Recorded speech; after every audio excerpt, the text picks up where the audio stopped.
Masya Allah, la haula wa la quwata illa billah. Insya Allah pada kesempatan hari ini saya akan memaparkan satu kajian, yaitu tentang orang yang berkata tidak didasari oleh ilmunya. Ummatul muslimin, ummatul Islam, Allah subhanahu wa ta'ala melarang kita untuk berkata ataupun mengikuti perkara yang tidak ada dasarnya atau ilmunya. Allah ta'ala berfirman, wala taqfu ma laysa laka bihi ilm. Janganlah kamu ikuti apa-apa yang tidak ada ilmunya sama sekali. Karena berkata tanpa ilmu adalah sumber berbagai macam kesesatan, sumber berbagai macam kehancuran dan kebinasaan.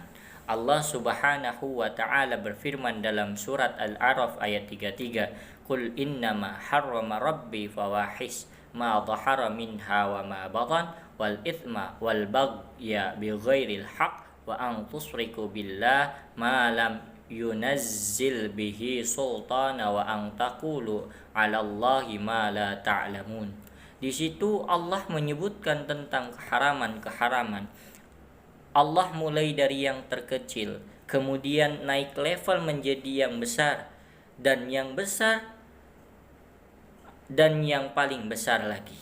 Allah mengatakan, sesungguhnya yang diharamkan oleh Rabbku yang pertama adalah perbuatan fawahis, yang tampak maupun tersembunyi, dan dosa, lalu naik lagi menjadi berbuat zalim di muka bumi ini, dan lalu naik lagi berbuat syirik. Kenapa? Padahal syirik merupakan dosa yang sangat besar. Akan tetapi Allah tidak menutup ayat ini dengan syirik.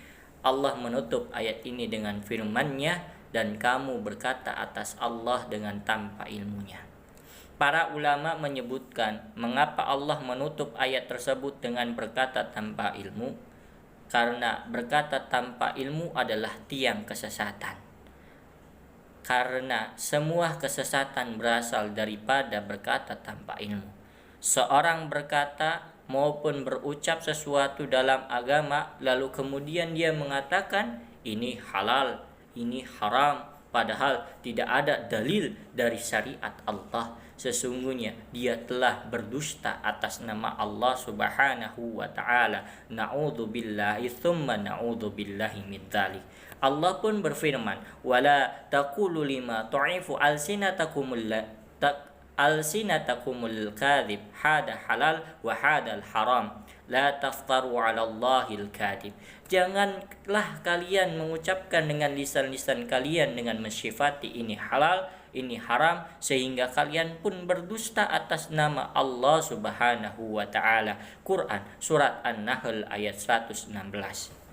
Berbicara dalam masalah agama harus berdasarkan dalil dan keilmuan dari Allah, karena agama ini milik Allah subhanahu wa ta'ala. Allah berfirman, ala lillahi dinal khalis. Ketahuilah, milik Allah lah agama yang murni ini. Agama Islam itu milik Allah subhanahu wa ta'ala, yang telah menyatakan bahwa itu satu-satunya agama di sisi Allah. Allah berfirman, inna dina indallahil Islam. Sesungguhnya agama di sisi Allah itu hanyalah Islam.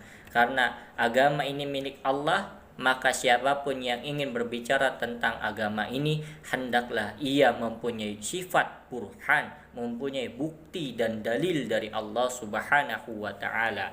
Maka saudaraku, berapa banyak kesesatan muncul akibat berkata tanpa ilmu. Berapa banyak kesirikan muncul akibat berkata tanpa ilmu.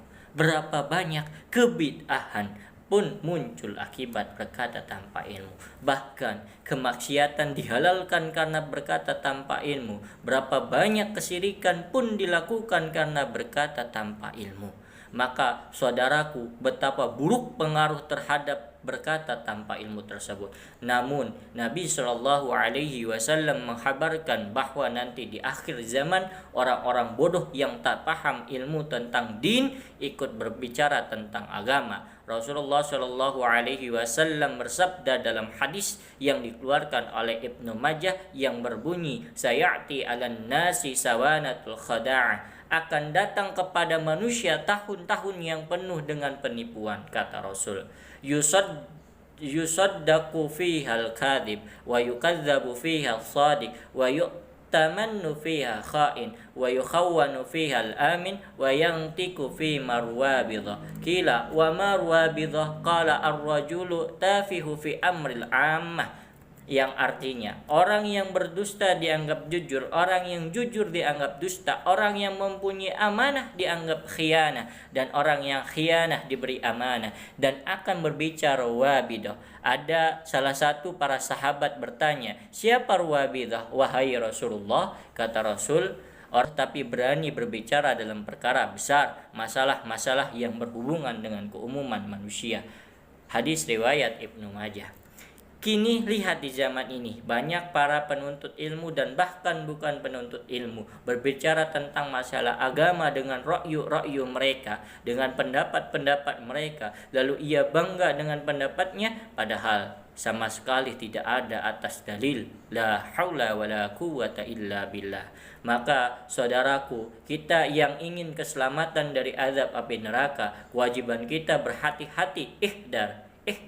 Siapapun yang ingin berbicara tentang agama ini, tentang din ini, hendaknya yang pertama melihat apakah dalil yang menunjukkan kepadanya. Yang kedua, apakah ada pemahaman para sahabat dan para ulama setelah yang menopang pemahaman terhadap dalil tersebut, sehingga pada waktu itu pemahaman kita benar, bukan hanya membawakan dalil tapi juga dengan pemahaman yang sahih, tidak seperti orang-orang Khawarij yang Rasul menghabarkan bahwa mereka membawa ayat-ayat Al-Quran, mereka membaca Al-Quran, mereka membawa hadis, akan tetapi menyesatkan dari agama Islam akibat mereka menafsirkan Al-Quran dengan pemahaman yang dangkal. Rasulullah Shallallahu Alaihi Wasallam bersabda tentang orang-orang Khawarij, mereka membawakan sabda-sabda Rasul Shallallahu Alaihi Wasallam, ummatul Islam. Oleh karena itu Rasulullah Shallallahu Alaihi Wasallam menganjurkan umatnya untuk menuntut ilmu dan terus menuntut ilmu. Fokuslah dengan menuntut ilmu dan memperdalam keilmuan, sehingga ketika berbicara tentang agama ini betul-betul di atas dasar keilmuan dari Allah Subhanahu wa taala. Berapa banyak ayat-ayat, beberapa banyak hadis-hadis yang menganjurkan kita untuk menuntut ilmu Allah. Maka sibukkanlah dengan menuntut ilmu, sibukkanlah kita untuk mendengar, sehingga pada waktu kita menjadi hamba yang benar-benar mengatakan sami'na wa ata'na, kami dengar dan kami taat. Mendengar siapa? Mendengar Allah Subhanahu wa taala dengan cara mempelajari dan mengkaji, dan kami taat dengan cara mengamalkan ilmu yang telah kita dengar. Sekian, assalamualaikum warahmatullahi wabarakatuh.